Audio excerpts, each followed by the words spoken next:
Welcome back to the techno-communism conversation. I'm Yohanan Ben Zion, a voice crying out in the wilderness, crying out for technological New Jerusalem. Emphasis on the technological. It's not a utopian outcome in our time, not the realization of full communism in our time, in a society that's preoccupied with superstition. It's the creation of these kinds of dynamics on the geopolitical stage is as an artifice. The bourgeois recognize that religion is religious literalism and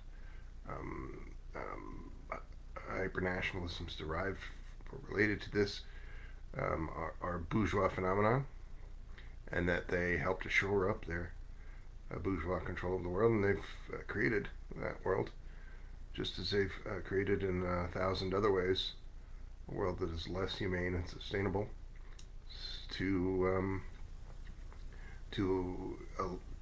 continue as long as it possibly can the ravages of financial capital and empire. Read Khatri's The Unmaking of Arab Socialism, and you can understand this in the context of conversations like this. The standard narrative from a lazy-minded Westerner is to blame religiosity from Arab people or Muslim people, when in fact that was a response to these ravages of financial capital and empire. Incredible amount of violent and duplicitous behavior. Think of Afghanistan. Before, good president who died recently, Jimmy Carter died, not a good person, right? It was first generation of these neoliberal pretenders as presidents, which has been every president since, not a real person, an actor, just kind of selling people on a facade while upholding far-right economic policies and foreign policies. And his foreign policy advisor was a man named Zbigniew Brzezinski, an incredibly devious and evil person who is the person most responsible of anyone alive for the downfall of the Soviet Union. A lot of books have been written about what post-mortem of the downfall of the Soviet Union, which is now held by scholars of this kind, serious thinkers, to be an illegal disbanding of its first foray into an internationalist and state-socialist governance structure by the people who are preoccupied with it from the beginning. The so-called Russian Civil War, shortly before the full establishment of the Soviet Union, was not really a civil war between Tsarists and Bolsheviks. It was more correctly the Tsarist regime being propped up by the bourgeois forces of the North Atlantic powers, not least of which was the United States, which was already a major imperialist actor. People were openly called imperialists at that time. Just say, yeah, the United States is proud to be imperialist. They could say that back then.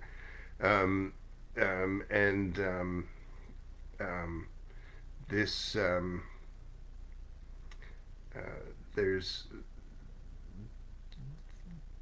there was never a moment from then until the Reagan era. I recently just read a book about Reagan administration and their role in the illegal disbanding of the Soviet Union. And they took credit for it where they hadn't really done as much, but there's a very real sense in which they did an awful lot, and there's an even realer sense in which the U.S. empire was the ringleader of anti-communism for all those many decades, attacking the Soviet Union in a variety of ways, um, until there was nothing left there. And just to say that it fell apart is it's like um, it's like people just taking a bunch of parts off of your car, you're not realizing it, and then your car just falling apart while you're driving it. You say, "Oh, my car fell apart." Oh, someone destroyed your car. You just don't really have a correct narrative of what happened there. um, and this it's I guess I'll recommend a book. Um, this was a book that I read in recent days, and it was a book written by an American, and I've read some books since, so I have to pull up the title here. This was called Socialism Betrayed by Roger Kieran and Thomas Kenny. Pretty good book on that subject. And not the first book that I've read on that subject, but one that did focus a little more on the Reagan administration, his role in that. And I guess I'll recommend some other books. I've read a lot more books in recent months for and against the ideas of Leon Trotsky. And as I've read, but I won't. I'll say rather than recommend those books, either critical of Trotskyism or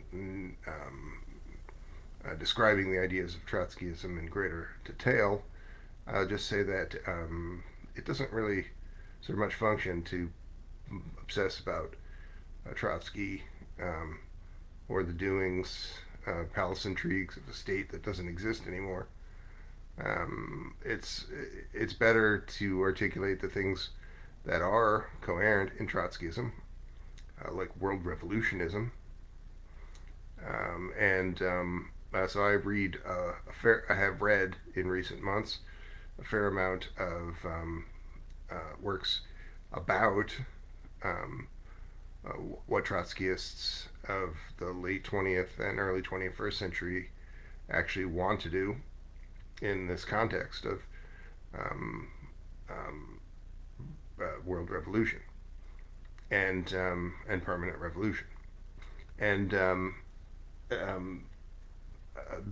that is a better way of framing that. And these people do have quite a lot of insights into this, and most importantly for me, I think it coincides to a fairly high degree with the kind of work that I've tried to undertake and tried to proselytize about, which is this focus on building a people's superintelligence. What I think is a more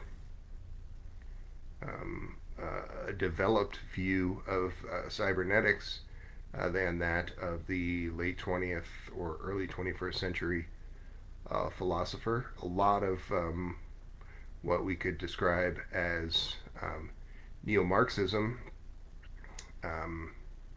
and also postmodernism more broadly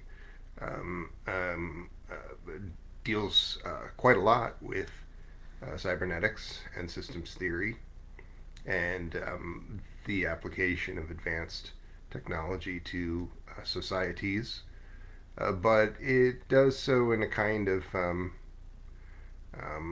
indirect and even quite cryptic way. So if you read, I don't know why I singled out Slavoj Žižek. I guess because he's famous. He's well known enough to people who don't tend to read these other kinds of works. Um, but there's 30 other people who could of this that this could be said of. But if you look at the works of Slavoj Žižek, he's maybe focusing on some cultural thing as more significant than it is, and how it will bring about some change. This strange cultural thing, how it will bring about some change that was unexpected and having a much larger impact than you would have imagined. That's and all of that is generally contextualized around this systems theory built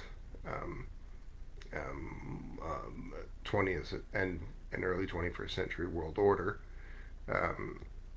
That's a weird thing to do, in my opinion, and not a terribly helpful thing to do. It's not that different from the logic of people preoccupied with a thing that doesn't exist, like, or that effectively doesn't exist, like the large impact of the Illuminati or Freemasons on this world. It's relying on a kind of movie logic rather than articulating something a little more clearly. And Zizek is more substantial than one of those conspiracy theorists. I don't like to use that word. Any word that was coined by the CIA to be dismissive of people who might actually be making some inroads into understanding the crimes of the CIA, maybe not a word that you should be ever using, but the but there is a definitely deranged set of views that could be dismissed on that basis, like the views of people focused on the QAnon, or even focused on the operations of deep state. Right? There's not a deep state. There are capitalists. Right? There are not globalists or the Illuminati. There are capitalist ruling elites. And when you say words like globalism in place of capitalism, you're only showing your ass to everyone, showing your unwillingness to confront the problems of private wealth, confront and understand the operations, the harm done by financial capital and empire, and so attributing it to some secret third thing that is a little hazier in people's minds, and that's not a thing to do when you can very easily look at the operations of corporations and financial capital and imperial forces on the world stage and have a better understanding of this. And an easy thing to do, relatively speaking, when you have access to thousands and thousands of theory works that will forever free you from this movie logic. And that's why I share audiobooks of works like this on a daily basis with people.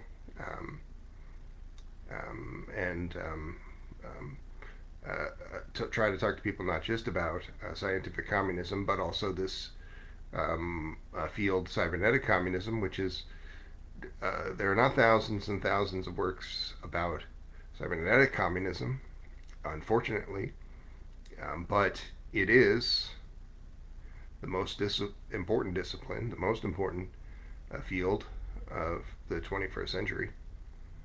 I believe that it will become, in a relatively short time, a thing normalized to that degree where it will be just an accepted a part of reality, just in the way that, unfortunately, this capitalist realist and neoliberal mandates are accepted, as that thing. They are viewed as apolitical because of their ubiquity and because of the institutions upholding them having so much dominion over world affairs, at least in the Western world, that that they are not viewed as the political force that they are. And I think that cybernetic communism, I don't imagine how that could be really controversial when it's basically undeniable that an AI takeoff is occurring, but it's basically also undeniable that the current status quo and the current operations of financial capital and empire, that AI takeoff, that bourgeois AI takeoff, is going to continue to have devastating effects on the material conditions of human beings. You see, since this thing has occurred, since the development of advanced computing, you see people going from being small mega millionaires to being um, mega billionaires and near trillionaires. This is something that people are proud of, to amass an amount of wealth that would be enough to stabilize entire continents. It's not a thing to be proud of. These people are villains. And so this bourgeois AI takeoff must be replaced with the people's AI takeoff that does not have these ecocidal outcomes, that does not have these outcomes of wage slavery and mass human immiseration, and that can be easily achieved in this world where there are things like open source AI agents, which are having a significant impact on many disciplines, and I think we'll say soon enough, having a significant impact on material conditions of the working masses. But that requires action on all of our parts, building something like a people's superintelligence, this massified workforce multiplier that I try to articulate as being central to 21st century cybernetic communism.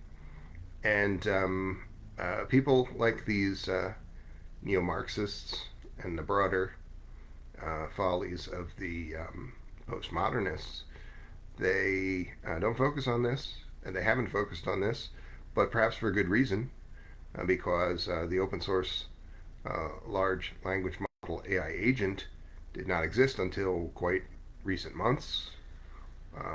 And the large language model machine learning discipline did not seem to be a thing with transformative potential until at least the past 3 years or so. And so I hope that there will be a growing body of work on this subject as a result of this potential transformative impact, because there's no question that advanced computing, so-called AI, is a more powerful revolutionary weapon than anything that's ever existed if it is used properly, which it does not. It's being used by the forces of the bourgeois, the vile forces of financial capital and empire, these ruling elites, to, for the most part, deceive people. Right? By and large, the conversation around an AI takeoff is a conversation about ignoring this hyper-capitalistic acceleration of the omnicide and other precarious and immiserating effects. And so you can say that the technologist, the U.S.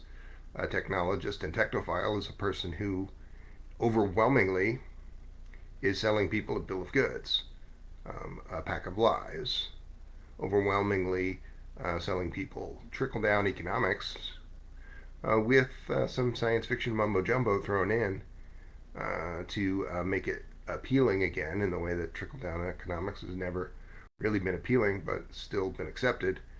It's just by that same kind of um, ubiquity and overwhelming institutional force, making people think that they have no other option, making people think that this is a apolitical kind of phenomena rather than devious propaganda from the ruling elites. Um, and so there's no question that advanced computing will, in the 21st century, be recognized as the most powerful revolutionary weapon, will be transformed into the most powerful revolutionary weapon. The question is, will it impact you in that time frame? Will you be alive to see that outcome? And also, more significantly, in my view, will we stop this capitalist climate apocalypse that's going to kill all or most of humankind sometime relatively shortly after 2029 if we don't transform the industrial bases of the Western world, particularly abolishing